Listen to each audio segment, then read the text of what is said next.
Cette vidéo va vous montrer comment résoudre une équation trigonométrique. Découvrons la méthode à partir de deux exemples. Dans le premier, nous cherchons à résoudre l'équation cosinus x égale cosinus 2π sur 5. Les deux associés ayant le même cosinus sont x et moins x. Donc une équation du type cosinus x égale cosinus a sera équivalente à x égale a modulo de π ou x égale moins a modulo de π. Dans notre exemple, la valeur de a est égale à 2π sur 5. Les solutions de l'équation sont donc x égale a modulo de π, soit 2π sur 5 modulo de π, et x égale moins a modulo de π, soit moins 2π sur 5 modulo de π. Si l'on doit représenter les solutions, on doit placer les points du cercle trigonométrique correspondant au réel 2π sur 5 et moins 2π sur 5. 2π sur 5 n'est pas une des valeurs particulières, on cherche donc la mesure équivalente en degrés.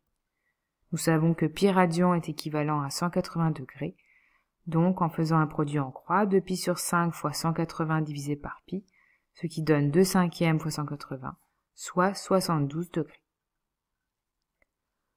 On place maintenant sur le cercle trigonométrique le point M1, tel que l'angle IOM1 soit égal à 72 degrés.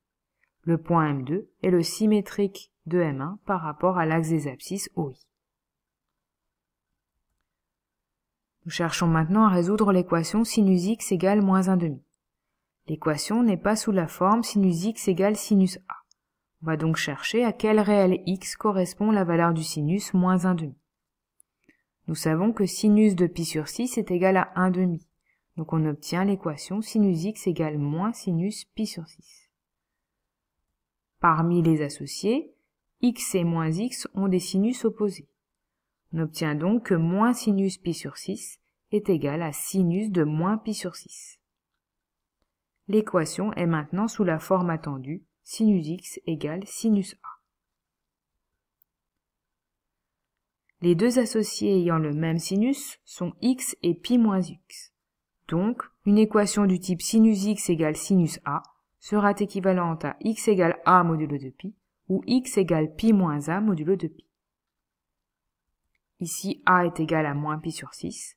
Les solutions de l'équation sont donc x égale a modulo de π, soit moins π sur 6 modulo de π, ou x égale π moins a modulo de π, soit π moins moins π sur 6 modulo de π. Ce qui nous donne les solutions moins π sur 6 et 7π sur 6, le tout modulo de π. On peut chercher la mesure principale de 7π sur 6. La division euclidienne nous donne un quotient égal à 1 et un reste égal à 1.